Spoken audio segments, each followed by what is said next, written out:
Assalamualaikum warahmatullahi wabarakatuh. Welcome back to my channel. Saya Khairatun Nikmah Rangkuti, NIM 1914040015 dari Tadris Matematika A, UIN Imam Bonjol. Pada video kali ini, saya akan menjelaskan mengenai pelajaran-pelajaran setelah UTS pada mata pelajaran Matematika Diskrit yang dibimbing oleh Ibu dosen Nita Putri Utami, yang dimana pelajaran-pelajarannya yaitu ada relasi rekursif, konsep dasar poset, konsep datar letik, graf, aljabar Boolean, gerbang logika, derajat titik, lintasan pendek, algoritma jigsaw, dan pohon. Nah, semoga bermanfaat bagi teman-teman semua. Maaf jika banyak kesalahan dan kekurangan dalam penjelasan atau mungkin perkataan. Selamat menyaksikan dan jangan lupa like, comment, share video-video saya dan tentunya di subscribe. Cukup sekian. Assalamualaikum warahmatullahi wabarakatuh. Selamat menyaksikan.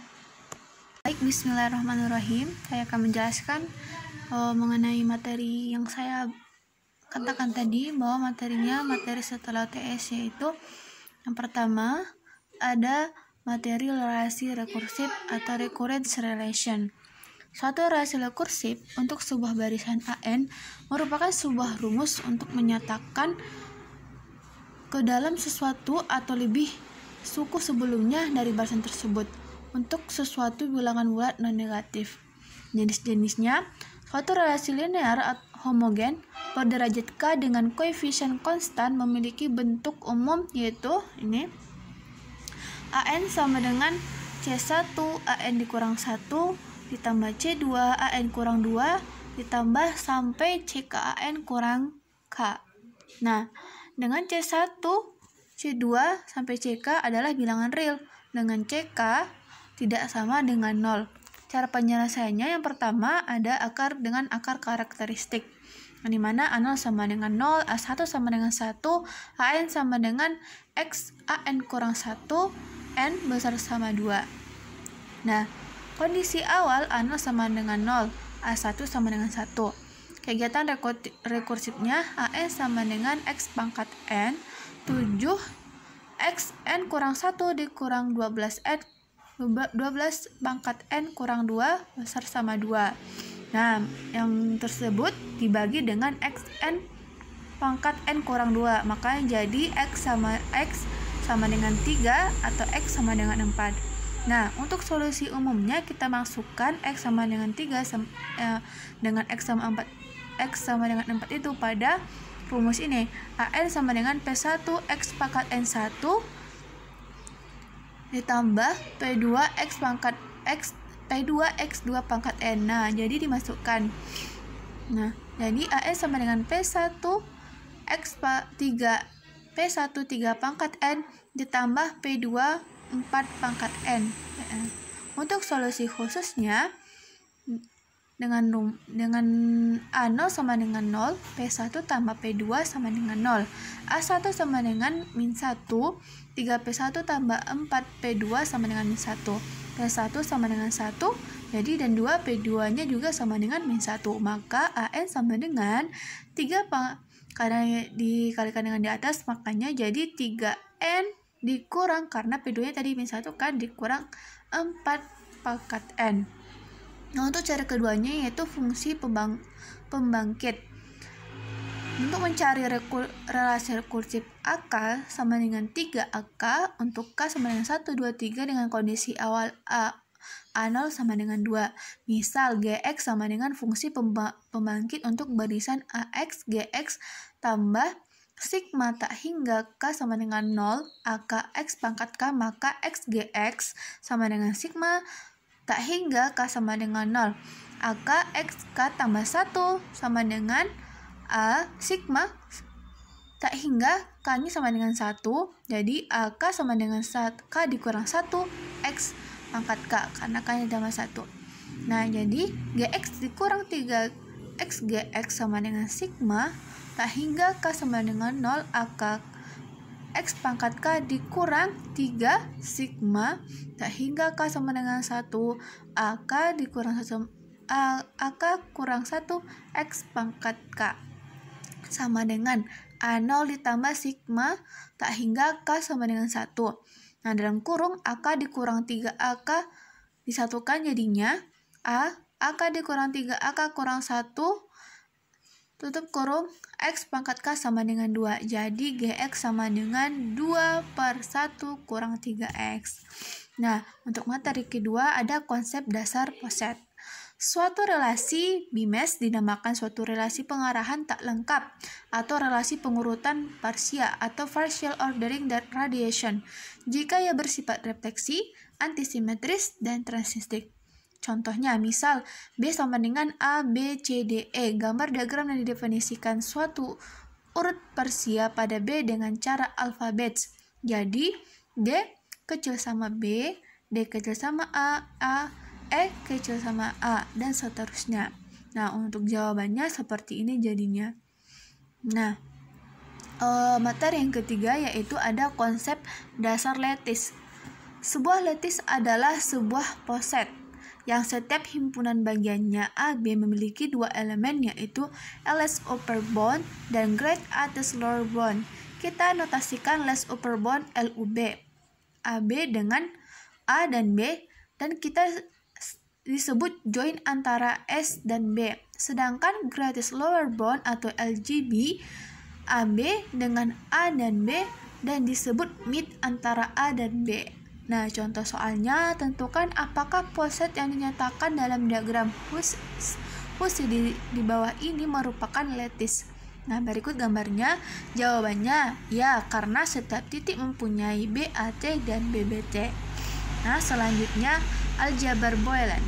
Aljabar Boolean adalah aljabar yang berhubungan dengan variabel biner dan operasi logik, di mana aljabar Boolean adalah sistem matematika yang berbentuk dari 3 operator logika berupa negasi, logika AND, dan OR. Nah, logika AND dan OR ini juga dibahas pada gerbang logika, karena jadi mereka saling berkaitan, aljabar Boolean dan gerbang logika. Kan di sini juga dikatakan bahwa variabel biner dan operasi logika. Nah, himpunan proposisi mempunyai sifat yang serupa yaitu memenuhi hukum identitas. Hukum ini digunakan untuk mendefinisikan struktur matematika abstrak yang disebut aljabar Boolean. Nah, berikut hukum-hukumnya bisa dilihat ada 5. Ada hukum komutatif, hukum asosiatif, hukum distributif, hukum identitas, dan hukum negasi atau komplement. Nama dari aljabar Boolean diambil dari nama seorang matematikawan yang bernama George Boole pada tahun 1813 sampai 1864. Nah, secara umum, aljabar boleh didefinisikan sebagai suatu himpunan dengan operasi bisa dilihat seperti berikut atau dilihat begitu lambangnya serta elemen 0 dan 1 ditulis sebagai seperti itu. Untuk ekspresi Boolean dibentuk dari elemen-elemen B dan atau ubah-ubah yang dapat dikombinasikan satu sama lain dengan operator tambah, titik, dan tanda petik atau yang bisa kita sebut dengan aksen. Contoh 1, 01 AB, A tambah B, A titik B atau A kali B, A aksen kali B tambah C, A kali B aksen tambah A kali B kali C aksen tambah A B aksen, dan seterusnya atau sebagainya. Nah, untuk hukum aljabar Boolean ini sebagai berikut ada hukum identitas, hukum idempoten, hukum komplement, hukum dominasi, hukum involusi, hukum penyerapan, hukum komutatif, hukum asosiatif, hukum distributif, hukum De Morgan, dan hukum 0 atau 1 I0 aksen. Nah, untuk contoh soal, contohnya, buktikan bahwa untuk sembarang elemen A dan B dari aljabar Boolean maka kesamaan berikut. Nah, untuk kesamaannya kita menggunakan hukum aljabar Boolean ini untuk menyelesaikannya satu persatu. Terserah yang mana saja yang bisa. Yang penting kita bisa membuktikan kesamaan berikut, yang dimana A tambah A aksen B sama dengan A tambah B, dan A dalam kurung A aksen ditambah B sama dengan A B. Nah, penyelesaiannya yang pertama untuk A tambah A aksen B.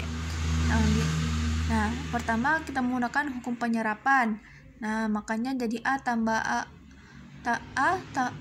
tambah A, B, tambah A aksen B. Masuk kepada hukum asosiatif, hukum distributif, hukum komplement, dan terakhir hukum identitas. Jadi terbukti A tambah B. Nah, untuk yang kedua, yang dimana A dalam kurung A aksen tambah B sama dengan kita menggunakan hukum distributif, hukum komplement, dan terakhir hukum identitas. Nah, terbukti. Dan selanjutnya, fungsi boolean. Contoh-contoh fungsi boolean, fx sama dengan x, fx, y sama dengan x aksennya ditambah x, y aksen tambah y aksen, fx, y sama dengan x aksen y aksen, fx, y sama dengan x tambah y aksen, fx, y, z sama dengan x, y, z aksen. Nah, setiap peubah dalam fungsi boolean termasuk dalam bentuk komplemennya disebut iteral. Fungsi h, x, y, z sama dengan seperti yang di contoh fungsi boolean yang di atas, bahwa f, x, y, z sama dengan x, y, z aksen. Jadi fungsi h, x, y, z sama juga dengan x, y, z aksen. Terdiri dari 3 buah iteral, yaitu x, y, dan z aksen. Jadi diberikan x sama dengan 1, y sama dengan 1, z sama dengan 0, maka nilai fungsinya h110 sama dengan 1 kali 1 kali 0 aksen, 1 kali 1 kali 1, jadi sama dengan 1. Nah, selanjutnya konsep gerbang logika. Pengertiannya, gerbang logika adalah sebuah identitas untuk melakukan pengelolaan input-output yang berupa bilangan biner. Hanya terdapat 2 kode bilangan biner, yaitu angka 1 dan 0. Dengan menggunakan teori matematika boolean, sehingga dihasilkan sebuah sinyal output yang dapat digunakan untuk profesi berikut. Nah, selanjutnya jenis-jenis gerbang logika. Ada 7 jenis gerbang logika. Yang pertama, ada gerbang AND. Nah, yang tadi saya sebutkan pada boolean yang di atas kan ada AND. Nah, apa itu gerbang AND? Itu apabila semua atau salah satu merupakan bilangan biner atau berlogika 0, maka output akan menjadi 0. Sedangkan semua input adalah bilangan biner atau berlogika 1, maka output akan berlogika 1. Selanjutnya, gerbang OR. Apabila semua salah satu input merupakan bilangan biner logika 1, maka output akan menjadi 1. Sedangkan jika semua input adalah berlogika 0, maka output akan berlogika 0. Nah, untuk gerbang NOT atau NOT, fungsi gerbang NOT adalah sebagai inverter atau pembalik. Nilai output akan berlawanan dengan nilai input. Nah, untuk yang keempat, gerbang NAND. Apabila semua atau salah satu input bilangan biner berlogika 0, maka outputnya akan berlogika 1. Sedangkan jika semua input adalah bilangan biner berlogika 1, maka output akan berlogika 0. Nah, untuk yang kelima, gerbang NOR. Apabila semua atau salah satu input berlogika biner atau berlogika 1, maka outputnya akan berlogika 0. Sedangkan jika semua input adalah bilangan biner berlogika 0, maka outputnya akan berlogika 1. Gerbang XOR, apabila input pada contoh misalnya input A sama dengan 1, berbeda kan dengan input B sama dengan 0, maka output akan berlogika 1. Sedangkan jika input adalah sama, maka outputnya akan berlogika 0. Nah, kebalikannya dengan gerbang CNOR ini, apabila inputnya berbeda, contoh input A sama dengan 1, input B sama dengan 0, maka outputnya berlogika 0. Sedangkan jika inputnya sama, akan berlogika 1. Nah, untuk contoh gambarnya, karena saya tadi tidak memasukkan fotonya, saya lupa. Kita bisa lihat ke galeri saya.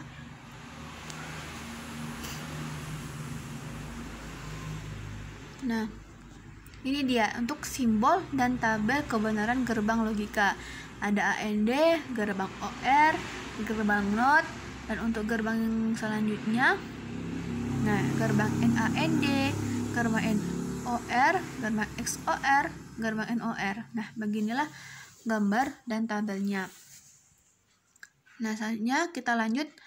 Nah, untuk contoh soal, buatlah rangkaian tabel kebenaran pada soal berikut, yang dimana Z sama dengan A tambah B kali C. Nah, untuk penyelesaiannya, saya juga lupa tadi masukkan gambarnya. Nah, berikut penyelesaian gambarnya. Dan tabelnya. Nah, selanjutnya konsep dasar graf. Teori graf adalah salah satu cabang matematika yang terus berkembang dengan pesat. Sebuah graf adalah sebuah himpunan terhingga tak kosong yang memuat objek-objek disebut simpul himpunan pasangan tak urut antara simpul-simpul yang berlainan yang disebut sisi oleh Kusuma pada tahun 1998. Definisi graf. Graf G sama dengan V, E yang di dalam hal ini V sama dengan himpunan tidak kosong simpul-simpul atau vertices sama dengan V1, V2 sampai Vn. Dan untuk E adalah himpunan sisi atau edges yang menghubungkan sepasang simpul sama dengan E1, E2, En. Nah, berikut contoh untuk apanya. Pada gambar G1, P-nya sama dengan 1, 2, 3, dan 4. Dan E-nya 1,2, 1,3, 2,3, 2,4, 3,4. Nah, begitu juga dengan gambar G1 dan juga gambar G3. Pada G2, sisi E3 1,3 dan sisi E4 1,3 dinamakan sisi ganda multiply alges atau parallel alges karena kedua sisi ini menghubungkan dua buah simpul yang sama yaitu 1 dan simpul 3. Jenis-jenis graf berdasarkan ada tidaknya gelang atau sisi ganda pada satu graf, maka graf digolongkan ada dua jenis. Pertama, graf sederhana atau simple graf yang tidak mengandung gelang maupun sisi ganda dinamakan graf sederhana yaitu pada gambar G1, pada gambar 2 G1 pada gambar gue yang ini tadi. Nah, G1 tidak ada ganda dan dia simple. Dan untuk graf tak sederhana atau unsimple graph, graf yang mengandung sisi ganda atau gelang dinamakan graf tak sederhana. Nah, itu dia pada contoh gambar G2 dan G3 tersebut. Dia ribet.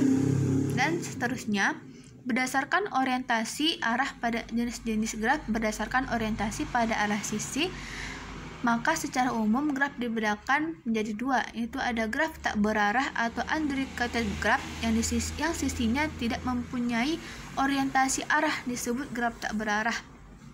Nah, itu pada gambar 2 adalah graf tak berarah. Gambar 2 yang tadi dia tak berarah. Nah, graf berarah atau directed graph atau digraph, graf yang setiap sisinya diberikan orientasi arah disebut dengan graf berarah. Dua buah graf pada gambar yang ini, pada gambar 3 ini. Nah, dia dikasih panah kan kemana arahnya. Nah, untuk yang tidak berarah tadi pada gambar 2 yang di atas dia tidak dikasih panahnya, makanya disebut tidak berarah. Selanjutnya contoh penerapan graf dalam kehidupan sehari-hari itu pada rangkaian listrik seperti berikut gambarnya dan isometri senyawa kimia karbon. Berikut juga gambarnya. Nah, materi selanjutnya yaitu konsep derajat titik. Derajat atau agre pada definisi 6, misalkan Pi adalah suatu titik dalam graf G derajat titik P, simbol di V adalah jumlah garis yang berhubungan dengan titik V dan garis suatu loop dihitung 2 kali. Derajat total G adalah jumlah derajat semua titik dalam G. Contoh, tentukan tiap-tiap titik dalam graf pada gambar di bawah ini. Nah, untuk kita dijawab, dV1 atau titik V1 sama dengan 4 karena garis yang berhubungan dengan V1 ada E2, E3, dan loop E1 yang dihitung 2 kali makanya jadi 4. Nah, untuk dV2 karena garis yang berhubungan dengan V1 adalah hanya E2 dan E3 makanya hanya 2. Dan untuk dV3 dan V5 sama dengan 1 karena garis yang berhubungannya hanya 4 pada 4. Nah, untuk dV4 sama dengan 2 karena garis yang berhubungan pada V4 adalah loop E5 karena loop berarti hitung 2 makanya 2. Dan dV6 tidak ada karena tidak ada yang berhubungan dengan V6. Nah, untuk jadi total derajatnya kita tambahkan 4 tambah 2 tambah 1 tambah 2 tambah 1 tambah 0 sama dengan 10. Nah, materi selanjutnya yaitu lintasan terpendek. Lintasan terpendek merupakan salah satu masalah yang dapat diselesaikan dengan menggunakan graf. Jika diberikan sebuah graf berbobot, masalah lintasan terpendek adalah bagaimana kita mencari sebuah jalur pada graf yang meminimumkan jumlah bobot sisi pembentuk jalur tersebut. Terdapat bermacam persoalan lintasan terpendek, antara lain lintasan terpendek antara dua buah simpul tertentu, lintasan terpendek antara semua sepasang simpul, lintasan terpendek dari simpul tertentu ke simpul yang lain, lintasan terpendek antara dua buah simpul yang melalui beberapa simpul tertentu. Nah, algoritma lintasan terpendek. Nah, di sini juga akan menjelaskan materi yang selanjutnya pada materi setelah UTS kami, yaitu ada di kedua nanti algoritma Dijkstra. Nah, pada algoritma lintasan terpendek ini, yang pertama kita bahas mengenai algoritma greedy. Algoritma greedy adalah algoritma yang memecahkan masalah langkah demi langkah. Pada setiap langkah dilakukan dengan cara mengambil pilihan yang terbaik yang dapat diperoleh saat itu, berharap bahwa dengan memilih optimum lokal pada setiap langkah akan mencapai minimum global. Nah, berikut contohnya. Nah, selanjutnya algoritma Dijkstra. Strategi ini merupakan strategi yang paling terkenal untuk mencari lintasan terpendek. Algoritma Dijkstra diterapkan pada graf berarah, tetapi selalu benar untuk graf tak berarah.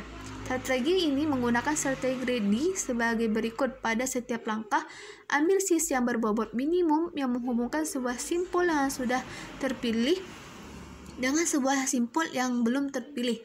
Lintasan dari simpul asal ke simpul yang baru haruslah merupakan lintasan yang terpendek di antara semua lintasannya ke simpul-simpul yang belum terpilih. Nah, langkah-langkah dalam menentukan lintasan terpendek pada algoritma Dijkstra yaitu, pada awalnya pilih titik dengan bobot yang terendah dari titik yang belum terpilih, diinisialisasikan dengan 0, dan yang sudah terpilih diinisialisasikan dengan 1. Bentuk tabel yang terdiri dari titik status, bobot, dan records. Lengkapi kolom bobot yang diperoleh dari jarak titik sumber ke semua titik yang langsung berhubung dengan titik sumber. Nanti ada kolom di situ ya. Kemudian jika titik sumber ditemukan, maka tetapkan sebagai titik terpilih. Selanjutnya tetapkan titik terpilih dengan tabel permanen dan perbarui titik yang langsung terhubung. Kemudian tentukan titik sementara yang terhubung pada titik yang sudah terpilih sebelumnya merupakan bobot terkecil dilihat dari tabel dan tentukan sebagai titik terpilih berikut. Nah, selanjutnya, apakah titik yang terpilih merupakan titik tujuan? Jika ya, maka kumpulkan titik terpilih atau prosedur merupakan rangkaian yang menunjukkan lintasan terpendek. Begitu seterusnya sampai semua titik terpilih. Nah, berikut contohnya. Untuk mempercepat waktu, silahkan dipahami dengan cara saya yang saya buka, berikut juga dengan tabel-tabelnya. Nah, yang selanjutnya yaitu ada konsep dasar pohon. Pohon adalah graf tak berarah berhubung yang tidak mengandung sirkuit. Nah, apa itu sirkuit? Yaitu sirkuit itu seperti dia kembali ke titik asal. Misalnya yang pada kita bahas yang pada gambar ini. Nah, pada gambar 1 merupakan pohon. Kenapa? Karena dia terhubung dan dia tidak mengandung sirkuit. Pohon kedua dia termasuk pohon. Kenapa? Karena dia juga terhubung dan tidak mengandung sirkuit. Nah, pertanyaan paling seriusnya, kenapa pohon ketiga bukan pohon? Padahal dia terhubung. Nah, dia memang terhubung tapi dia sirkuit. Yang di mana maksudnya sirkuit? Yang ini. Nah, pada titik A, D, dan F dia sirkuit, maksudnya dia kembali ke titik asal. Misalnya kalau untuk sebuah jalan kita ada berada di titik A, kita ke titik D, ke titik F, dan kembali lagi ke titik A, makanya itu dinamakan dengan sirkuit, kembali lagi ke titik asal. Nah, untuk yang keempat, kenapa dia bukan pohon? Padahal dia tidak ada sirkuit dan nampaknya dia saling menghubung. Bukan, dia tidak saling menghubung. Jangan kita tertipu dengan itu, bahwa mereka itu sebenarnya tidak terhubung. Itu hanyalah perselisihan. Nah, selanjutnya sifat-sifat pohon.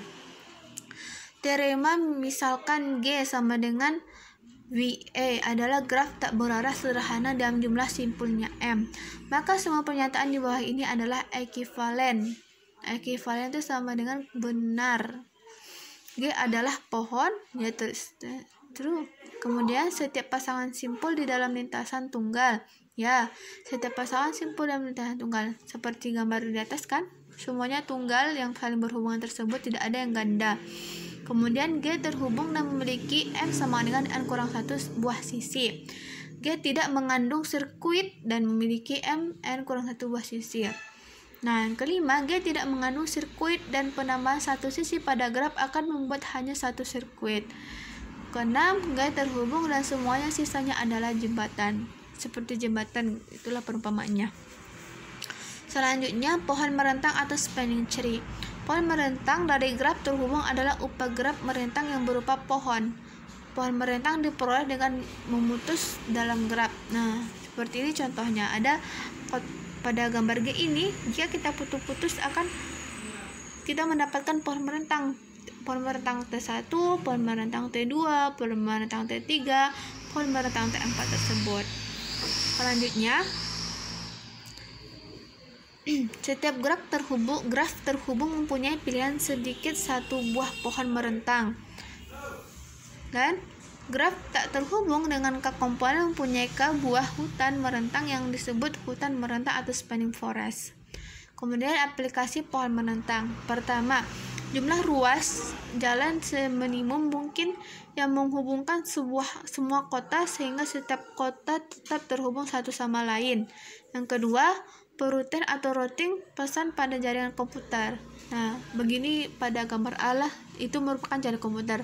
Dan untuk pohon merentang multicastnya kita pisahkan akan pada gambar B tersebut. Selanjutnya, pohon merentang minimum. Graf terhubung berbobot mungkin mempunyai lebih satu pohon merentang.